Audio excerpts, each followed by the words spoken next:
Well, thanks very much, Ben. Thanks, Ben, Mary, as always, for the great hospitality in Hong Kong. Sorry about the weather. I hope we get a chance to actually observe what's out there. If you go into your pockets and you pull out your Standard Chartered issued banknotes, $20, $50, $100, $500, put them together, you'll see the profile of the mountain range out there with Lions Rock, which is the local benchmark.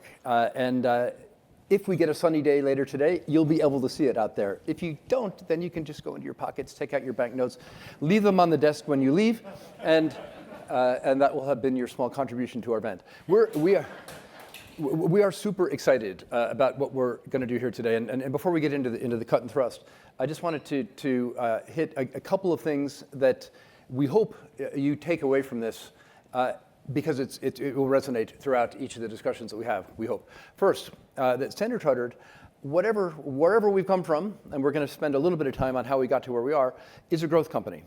We're growing at a really good pace. We're growing, leveraging key competitive advantages that we've cultivated for some time.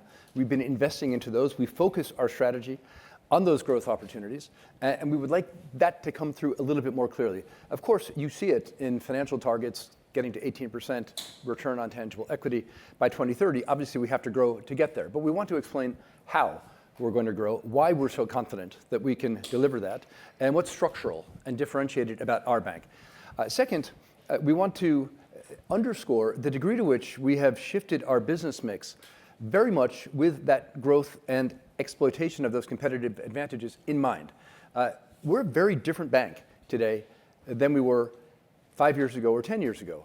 We may continue to be a different bank going forward, but anchored in a set of very consistent strategic themes and areas of thematic change in financial markets that we've been focused on for some time. We want to share that with you and put that into the context of our business.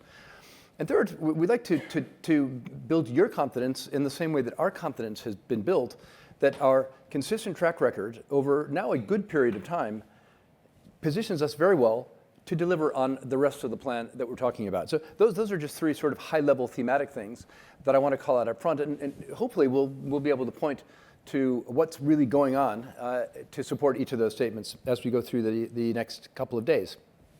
So a few high-level thematic issues. First is, you'll hear the term super connector a lot. You saw it in the video, you heard it from Ben, you'll hear it from others. What we mean by that is that we have a network which is unique. Other people have networks. It's just ours is our network. It happens to be anchored in the fastest growing markets of the world, connecting those to all of the major economic centers of the world with really good underlying financial infrastructure and products that are supporting that. That super connector role is at the heart of what Standard Chartered does. It leaves us saying that our network is our home market. Of course, we have a home market right here in Hong Kong, in Singapore, in London, in Dubai, et cetera. But the real home for us is our network, and we are the super connector. We're going to talk about the strategic growth drivers in just a few moments. We've identified 5 that I outlined back in our annual report, but we'll dig in on that. And I think you'll see those underlying driver themes present throughout the presentations, because everything that we're doing, one way or the other, is either anchored in or heavily influenced by those key themes. Needless to say, we think we're very well positioned for those themes. We've got very clear plans to take the substantial investments with our shareholder dollars over years into our core infrastructure and into our products and services built off those core infrastructures to become an increasingly more productive bank. So you see that in terms of outcomes of financial guidance, which you've already seen, with cost-to-income ratios at 57%, et cetera. But we want you to understand a little bit better what we've done to get here in terms of being able to be increasingly more productive from here, and of course we'll set out those plans. And this is what's going to drive our growth. This is what's going to allow us to achieve what we think are probably supernormal growth rates and supernormal returns off a super differentiated franchise that has a very long history, very strong underlying brand, but now we're here sitting here in 2026 and we see a future that's super exciting. We're not going to spend a lot of time on history, and I don't know why we started in 2015. It's some sort of a fluky coincidence, but in 2015, certainly when I joined the bank, the assessment I made as best I could, was that this was a super franchise that had made some mistakes and fallen on some hard times, and that we could rectify the mistakes and that the franchise could flourish. As you can see, we kind of split the history very, very broadly into three groupings. The reposition phase, you could call it cleanup, which was getting the balance sheet in place, but in many ways introducing the disciplines that had allowed us to stray with the super franchise into some not good areas at all. It took a while. We repositioned a lot. We took a lot of the income out of the bank in doing that. It was low returning income, but it was income, so it looked like the bank wasn't growing. Actually, the things that mattered and the things that we're doing today were growing quite nicely, but it was obfuscated by that cleanup phase. We then moved into the execute phase. So we were clean, we were ready to go, we were investing in the growth engines. There was still a little bit of, quite a bit, in fact, of capital reallocation. You could call it reducing suboptimal risk-weighted assets, things like that, that continued to suppress the top line, but led to this steady improvement in returns. We now think we're in the compounding phase. The bank infrastructure is good, the core products and services are good, the strategic positioning is good, the areas of focus and the markets on which we're focused are good, and we think we can now compound. And by the way, the economic backdrop is good, and we can talk about what could take that off track. We think that at this point we can compound. And ultimately, compounding is what it's about. This is how we think we can get to 15% return above that by 2028 and then continue to grow to around 18% in 2030. That's not where we stop, but we will focus increasingly on how we generate maximum shareholder value. You could say we could anchor that in measures of EVA, where ROT will become one measure that we look at, but the generation of EVA by getting an extraordinary return on capital that we deploy will become increasingly important during that period as well. That's for the future. Okay, we think we have a distinctive growth offering today. We are a scale player. I remember when I joined the bank 11 years or so ago, the number of times people, one of whom may be sitting in the front row right now, said, you're just not fully scaled. How can you compete against local banks here or global behemoths there, like that one global behemoth that you used to work for, who's got a gajillion-dollar tech budget? How can you compete? The answer is, of course, I didn't have the answer when I joined the bank. But when I looked in, I said, what we do, one, we do it well, and two, we're very scaled.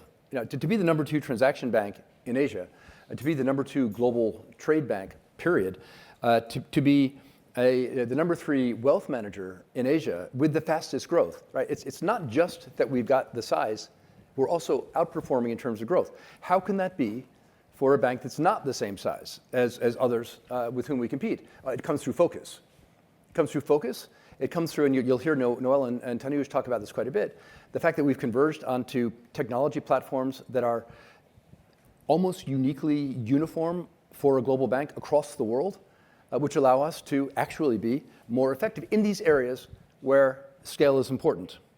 That's led to network income growth. It's led to the measures of network income and affluent income within CIB and WRB that are improving in a way that obviously is continuing to improve returns. But our cross-border affluent strategy, where we have scale in the things that matter, is what will allow us to continue to exploit our competitive differentiation.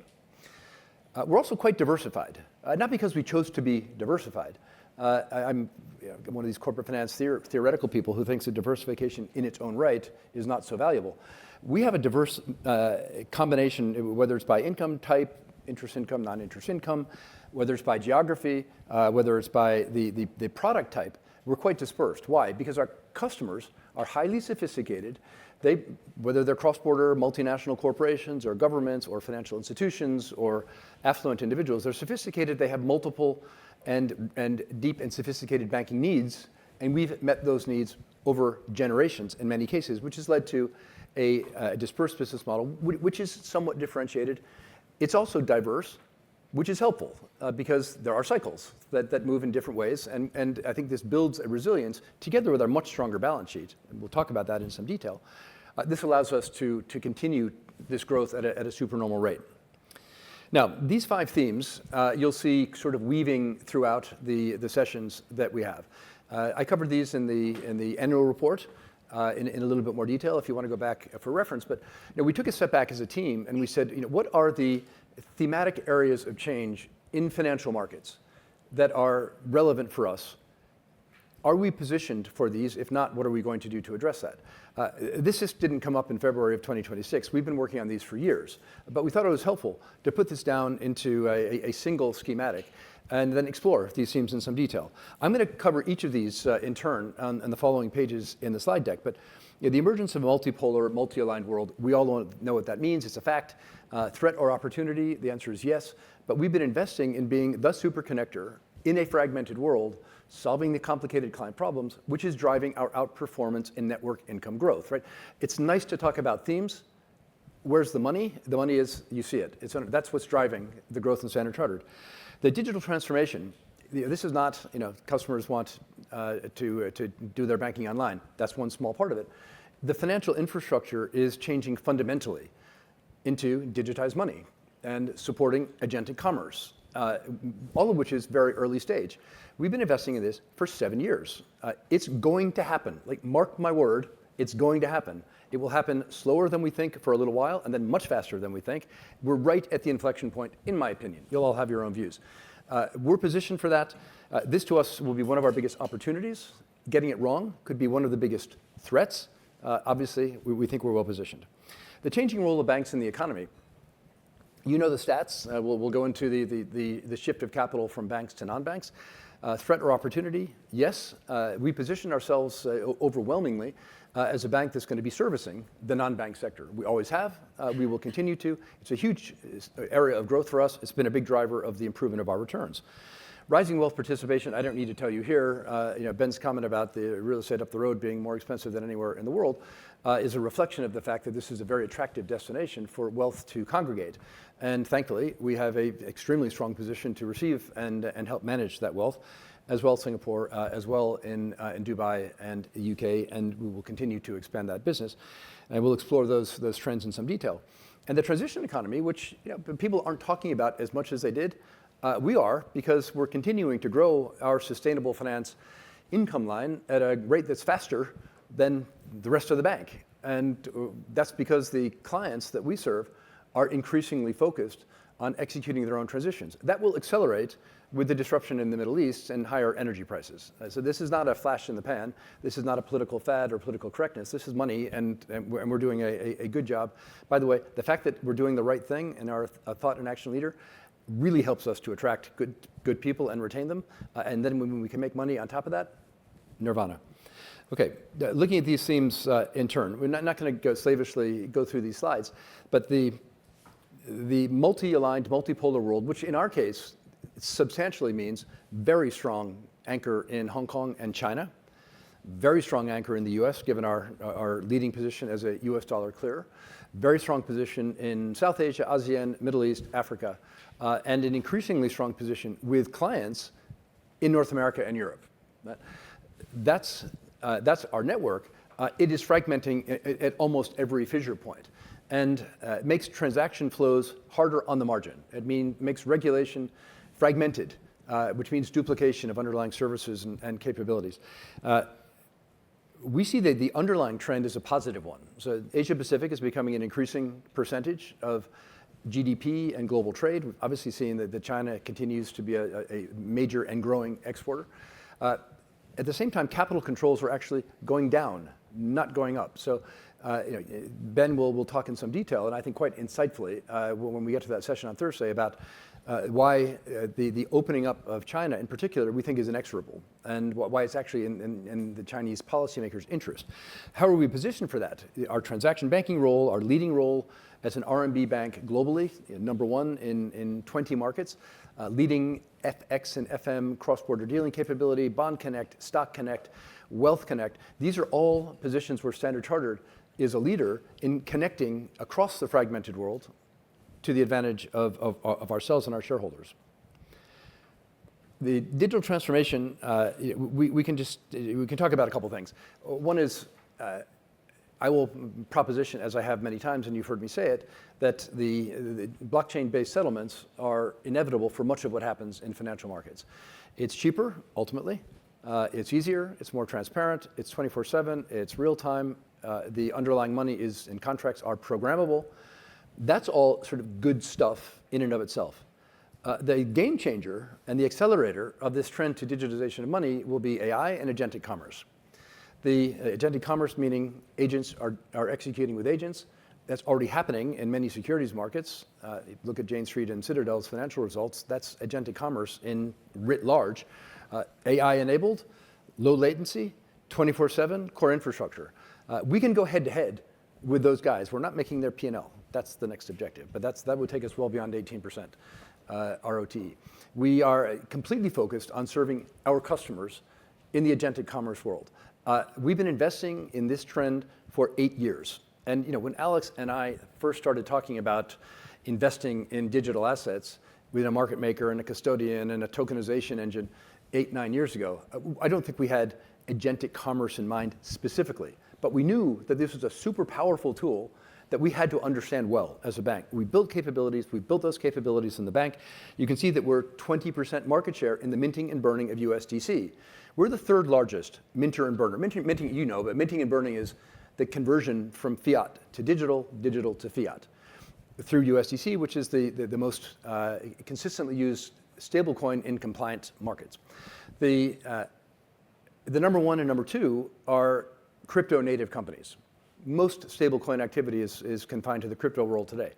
We're number three with a 20% share of the conversions because we're the destination for people who are converting from the fiat economy to the digital economy and back again. We could not be better positioned for the next wave of evolution in the digitization of money. The AI tools that we built that Noel and Tanuj are going to talk about in some detail, the infrastructure that we've put in place, which you can't see today, we can just talk about it. That infrastructure is designed for this world, and we will absolutely be a leader in the space as we are today. We know that the migration of capital from banks to non-banks, you can see it in notional loan outstandings, you can see it in the improving RWAs and return on RWAs for us, but also other banks. You can see that in the NII as a proportion of our bank's income, which is a little bit over half, but has been decreasing consistently and will most likely continue to decrease. Obviously, there's a rate sensitivity component to that, but that aside, the structural trend is clear. We had a financial crisis. Banks were weak going into the financial crisis. Regulators have stepped up their strengthening of banks. Non-banks are not regulated in the same way. That's not a problem, and it's not wrong. They're also not leveraged the way banks are. And if I were the czar of financial system regulation, I would also be aggressively strengthening the banking system and allowing non-banks to take the unlevered risk. Oh, well, that's going to happen. We can either fight it and go to Washington and whinge, or go to London and whinge, or Basel, or we can say, yeah, there's a trend here that we can be part of. We can be the facilitator, given our origination capabilities, given our underlying financial plumbing capabilities. We can be the guys that are shepherding in this new world, making good money, improving returns dramatically while we do that. The wealth participation is clear. Asian wealth, Chinese wealth in particular, is still a small proportion of global AUM, but it's growing very fast. And we're extremely well positioned for that. It's not just China, it's ASEAN, it's India and the rest of South Asia. Of course, it's the Middle East, which is going to go through its own set of changes, as we know. But we've matched that underlying growth trend with a set of products, capabilities, partnerships that are differentiated. And Judy and Rayang will talk about that. Jean will talk about it in some detail.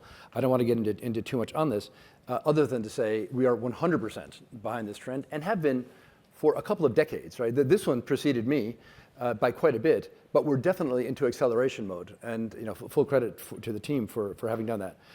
And sustainable finance and the transition economy, we've not seen a material slowdown in the pace of spend in sustainable infrastructure.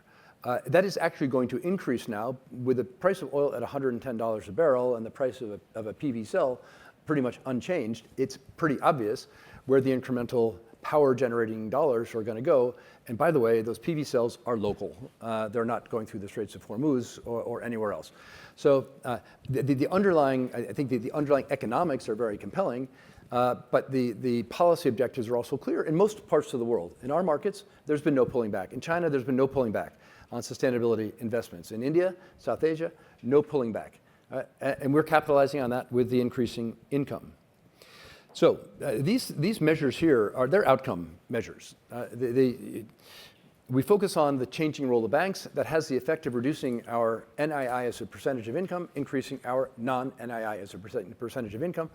Obviously, we're growing the non-NII because we're growing wealth, we're growing financial markets, we're growing our fees around our transaction banking services. The non-NII is growing. It's not growing as fast because we're optimizing returns. And increasingly, those RWAs are going into the non-banking sector where they probably belong. Network income reflects the fact that we've got a distinct position vis-a-vis our sophisticated cross-border clients. They turn to us. It grows faster, less capital intense, generates higher returns. Financial institutions, same thing. We've always been a banker's bank. I mean, correspondent banking is in a lot of ways where Standard Chartered started 170 years ago. But we've expanded that sort of deep knowledge of, frankly, the most sophisticated treasury clients in the world are other banks, to the broad range of financial institutions, asset managers, sovereign wealth funds, financial sponsors, et cetera. And then obviously affluent, we've just talked about. And all of these are significantly improving trends. Call them outputs. They are outputs, but they're coming on the back of very deliberate choices that we've made along the way. Our resilience is substantially improved. And I mean, from time to time, like none of us are super big at like back-patting ourselves. We'll let you do that at the end of the session. I mean, this is just just a quick snapshot. We've improved our returns from 0 or negative to 12% on the way to 15 and 18%. We've done that with doubling our capital position over that period. We've done that while reducing our risk-weighted assets, dramatically improving the quality of our underlying loan book, which of course has led to the improvement in return on risk-weighted assets. If I'd said that 10 years ago, we're going to significantly de-risk the bank but grow income and dramatically improve returns and profits, you would have said, well, that's kind of stupid because that's not banking as we know it. But that's what the bank has done.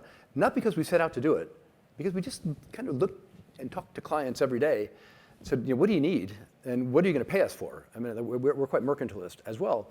What are you going to pay us for?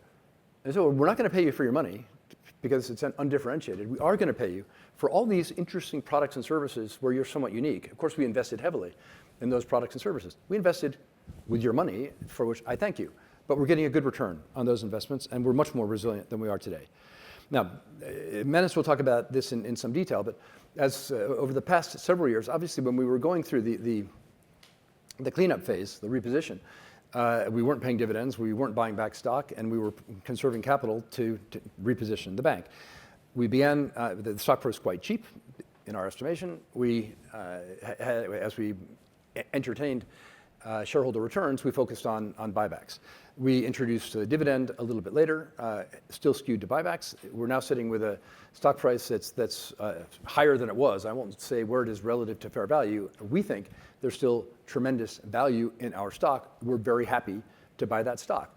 We also want to make sure that those shareholders of ours that would like to have a steady dividend see that we will pay out in excess of 30% of our profits in dividends, and that, given our expectations for the company, would cause our dividend to continue to increase, a progressive dividend strategy.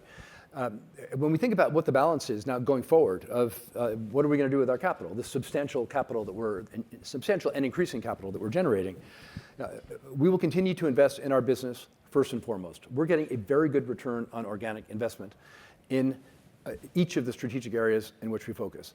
We feel like we are fully investing in our strategic areas today, which is why we then turn to returning capital via buybacks or increasing dividend. At the current share price, we would see a rebalancing of the distributions between dividends and buybacks. So we'll talk about roughly a third between organic, buyback, dividend. But of course, we're going to look at that as a function of the investment opportunities, the share price relative to what we would consider to be fair value, and any changing expectations as it relates to dividends. As I said, Manus, by the way, congratulations, Manus. Manus, he's been acting like the CFO for some time. So, I mean, sometimes he acts like the CEO. We'll keep him in that box, but that's okay. But no, we couldn't be happier with the team. And congratulations to Tanuj, as a Chief Operating Officer, who you're going to hear from shortly, and you'll see why. Tanuj is partnered up with Noel doing the session as our Chief Operating Officer. So congratulations to both of them. So Productivity is a huge area of focus for us. It has been for some time. We've gone through different phases of focus on productivity. A lot of core infrastructure building in recent years. You've heard me and others talk about the massive investment that we made in financial crime compliance going back 10 or 15 years, 12 years. We have very, very solid compliance infrastructure today. Of course, it always needs to be refreshed. Very substantial investments in cybersecurity. We feel like we're well positioned. There's zero complacency at Standard Chartered Bank about cybersecurity. Mythos, non-mythos, Codex 55, anything. We've invested heavily in migrating our finance infrastructure from Oracle to a private cloud-based SAP platform for both finance and all of our HR applications. SAP considers us to be a poster child for large-scale migrations. You can hear that from them, but it reflects the focus and investment we've made in the bank. We've migrated our data centers in the eastern two-thirds of the world into a highly sophisticated private cloud with geo-resilience, i.e. Hong Kong, Singapore, Dubai. When the drones took out the AWS servers in Dubai, we were able to, and I'm going to steal one of Noel's lines, so adjust your script. But we were able to migrate our entire data estate from Dubai to Singapore in hours. And it continues to be mutually backed up. We had no impact in Dubai, just to be clear, that was precautionary. But we're not on the AWS cloud there. But I mean, this would have been impossible a year ago, much less 5 years ago. So we've made those core investments in infrastructure. Now we can build the super productive machines on top of that. And that's exactly what we'll do. You'll hear about that in the transformation session. The income per employee increasing substantially is a result, obviously, of income growth, but also of a fundamentally different infrastructure growing in its cost at a very different pace than has been the case in the past, or than certainly relative to revenue. And that's delivering that step change in cost-income ratio. We'll be digging in on this. Manus will, Noel and Tanuj will be digging in on this. Plenty of opportunities. I just wanted to hit the high-level thematic. We're 100% focused on becoming a fundamentally more productive organization, and we've made the investments to do that. All of this is going to be enabled by AI. Again, Noel will speak in some detail about where we are in AI. I'm super proud of what our bank has done, because we took the step back 2 years ago to build a core AI platform that's now hosting hundreds of models and use cases, tens of billions of tokens being processed on a very regular basis, done efficiently, safely, and soundly. So everybody stands up and gives a lot of BS, frankly, about AI. You'll probably get some BS from us as well. But fundamentally, this is real. And we're using this. It's making a difference. I think we're extremely well positioned, both for defense and for offense. Now, our transformation through the years has been powered by many, many episodes of innovation. This innovation has happened in SC Ventures, which we focused on specifically for a while. We were calling that out as a specific business line. A lot of the innovation is happening right in the core of the business. And given the core foundations that we built, the innovation machine can accelerate from here, not decelerate. These are just a few of the ventures or other initiatives that we've undertaken, consistent with the 5 themes that we've talked about. I'll let you peruse those. We have sessions that cover most of this. You can ask some questions about each of those as we go through this. Just restating the financial targets that you've already seen and from your, no doubt, your quick release this morning. In a way, I'm most excited about the high teens CAGR for EPS, because I think that's fundamentally what should drive recognition of value in a growth company. And I think if we can deliver consistently, as we have, high teens growth in earnings per share through that combination of earnings growth and share count and management, I just think this is a fabulous growth opportunity that it is our job to demonstrate to you why that's the case and why you want to buy these shares. But there's no hype in there. These are just the numbers. The 15, 18% ROTE we think is a good benchmark. But fundamentally what we want to do is deploy capital where we can get a great return, positive EVA, and to do that increasingly. So as we get into the higher teens ROTE, we probably focus a little bit less on ROTE and a lot more on EVA, just to make this bank bigger and bigger and bigger, because we've got a super franchise. But today's not about EVA. Manus didn't want me to say that at all. Once he's fully feet under the table as CFO, he's going to introduce an EVA framework, which he's going to take credit for, and I'm going to applaud him. With that, we're going to have, you'll see over the course of these sessions, we've actually got 5 outside perspectives from experts or world-class characters that are related to the 5 themes that we've got. The first that we've got is Parag Khanna. He'll be known to many of you as an academic and geopolitical commentator, talking about what this fragmentation means for all of us. There will be 4 others related to the other themes interspersed throughout the sessions. So thank you again for joining us. Thanks for listening to all of us, and please enjoy this video.